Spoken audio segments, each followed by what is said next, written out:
महाभारत जान तो लो क्या है। महाभारत है अपने अंदर चल रही है। कहां चल रही है महाभारत? अच्छा बताओ बुराइयां कितनी हैं? गिन नहीं पाओगे। अब अच्छाइयां बताओ। पांचों जो लिख रहे, बोलो सच्चिदानंद भगवान की। अच्छाइयां 5 नहीं, बुराइयां हैं 100 से ऊपर। वो जो लीला जगत की भगवान की लीला है, अर्जुन और युधिष्ठिर और भीम, ये लीला जगत तो है ही, परंतु इसको पहले इस दृष्टिकोण से समझो कि ये महाभारत है क्या। ये महाभारत वो है क्या? कौन सी महाभारत? जहां बुराइयों और अच्छाइयों के मध्य युद्ध चल रहा है। अच्छाइयां 5 हैं और बुराइयां 100 हैं और उनकी पूरी सेना है। मगर भगवान की कृपा से ये 5 अच्छाइयां भी अगर भगवान के चरण ग्रहण कर लेंगी तो 100 बुराइयां मिलके इन 5 अच्छाइयों को हरा नहीं सकती। महाभारत समझ में आ गया? अब महाभारत लेके अच्छा, अब जैसे आपने सोच ही रखा हो कि महाभारत ले, कोई बात देखो, हाथ में महाभारत ग्रंथ पकड़े हैं, महिमा जानते नहीं, तो लेके घरे आए। तो घरे जब लेके आए तो रास्ते घरे आए, सोचते ऐसा हो युद्ध हो लागे, ऐसा हो युद्ध हो लागे, माला जप रही।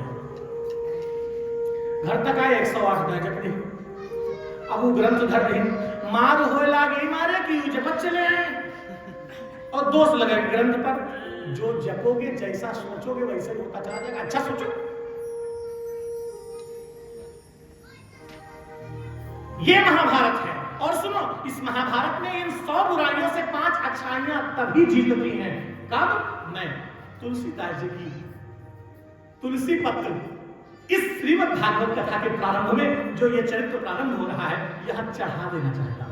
और मैं चढ़ाता हूं, ये चौपाइयां नहीं, ये भगवान की प्रिय तुलसी दल है। मैं चढ़ाता हूं और कहता हूं क्या?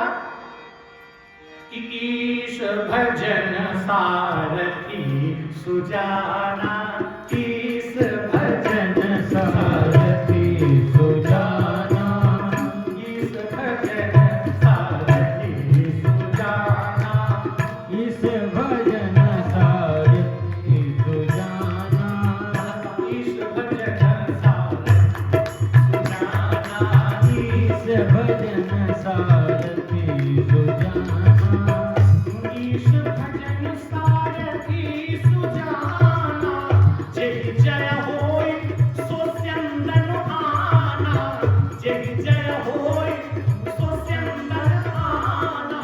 और कौन सा रथ? हमारे तुम्हारे जीवन की महाभारत में हमारा सारथी कौन है? ईश्वर का भजन। युद्ध तो चल ही रहा है और सारथी कौन है? ईश्वर का भजन। और युद्ध में अस्त्र शस्त्र क्या है? सौरज धीरज तेहि रथ चाका, सौरज धीरज तेहि रथ चाका, सत्यशील दृढ़ ध्वजा पताका, सत्यशील ध्वजा पताका, बल विवेक तम परहित घोरे, बल विवेक तम बल घोरे, बल विवेक। सुनो, सुनाई ना पड़े तो गलत न गाए। बल विवेक तम परहित घोरे, बल विवेक हित घोरे। और ये घोड़े काहे से बंधे हैं? बल विवेक तम परहित घोरे, बल विवेक तम परहित घोरे, क्षमा कृपा समता रजु जोरे, क्षमा कृपा समता रजु जोरे, क्षमा कृपा समता रजु जोरे। तो इसीलिए आखिरी में उन्होंने कहा इस भजन सारथी सुजाना, ईश भजन सारथी सुजाना, जय जय होय सो स्यंदन आना।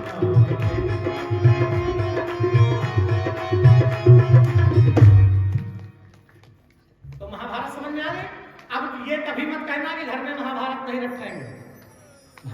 महाग्रंथ और पूज्य ग्रंथ भगवान की ही उसमें लीला है। तो बात उस समय की है जब महाभारत युद्ध पूरा हो गया था। महाभारत युद्ध पूरा हो गया और भीमसेन ने दुर्योधन की दोनों जंघाओं को अपनी गदा के प्रहार से तोड़ दिया। भगवान कृष्ण ने बलदाऊ जी को अपनी ओर उलझा लिया। सुनिएगा, ये परीक्षित जी के जन्म की कथा यहां से शुरू हो रही नागवत जी में।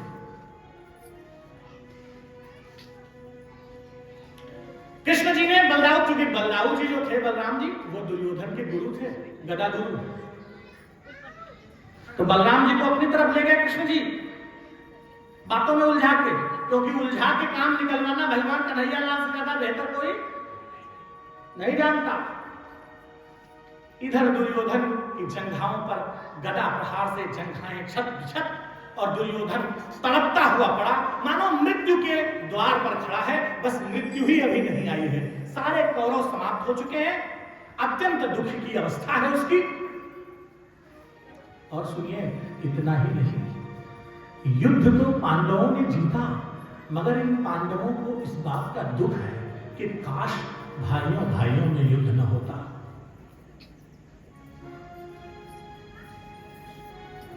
युद्ध तो जरूर जीता, पर यह बात क्यों? क्योंकि इनकी तरफ कृष्ण है, इसलिए इनके पास सद्बुद्धि है, इसलिए ये फिर भी यही सोचते हैं कि काश ऐसा होता कि मैं दुर्योधन को न मारता, भीमसेन दुर्योधन को न मारते, न ये युद्ध होता। परंतु ये होना तय था, क्योंकि अधर्म की हानि तो होगी ही। भगवान जहां उपस्थित होंगे धर्म की जय होगी। मगर कुछ लोगों की ऐंठ मरते समय तक भी खत्म नहीं होती। पुरनिया कहा रहा है, रस्सी चली गए जरी गए मगर ऐंठ। इतनी देर में अश्वत्थामा आ गए। अश्वत्थामा ने देखा दुर्योधन हट पड़े हैं छप छप। अश्वत्थामा क्या कह रहे हैं? चिंता मत करो, चिंता मत करो, अभी तुम हारे नहीं हो। तो दुर्योधन कह रहा है आप क्या बचा? अश्वत्थामा ने कहा मैं बचा हूं। अश्वत्थामा ने कहा मैं बचा हूं। दुर्योधन ने कहा आप पहेलियां ना बुझाओ, अब मेरी मृत्यु का समय आ चुका है, मैं अब कल का भोर नहीं देख पाऊंगा, मेरी मृत्यु हो जाएगी। अश्वत्थामा ने कहा मित्र, तुम मेरे मित्र हो, बताओ मैं तुम्हारे लिए क्या करूं? दुर्योधन ने कहा मेरे तो सदैव से शत्रु पांडव ही रहे हैं। मृत्यु के समय तक वो पांडवों से वैर ही मान रहा है। अरे अब तो छोड़ दो वैर, मगर नहीं। अश्वत्थामा ने सुना तो अश्वत्थामा ने कहा चिंता मत करो, तुमने मुझे अपना सेनापति नियुक्त नहीं किया था, वरना इन पांडवों को मैं पहले ही स्वाद चखा देता युद्ध का, हार का। तुमने भीष्म पितामह को सेनापति नियुक्त कर दिया।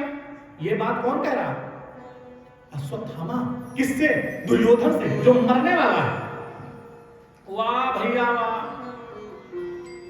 किसी के प्राण जा रहे हो तो राम नाम याद दिलाओ, किसी के प्राण जा रहे हो, कोई संकट में हो तो उसको भगवान का नाम याद दिलाओ, कि उसको उसकी दुश्मनी याद दिलाओ। दुश्मनी याद दिला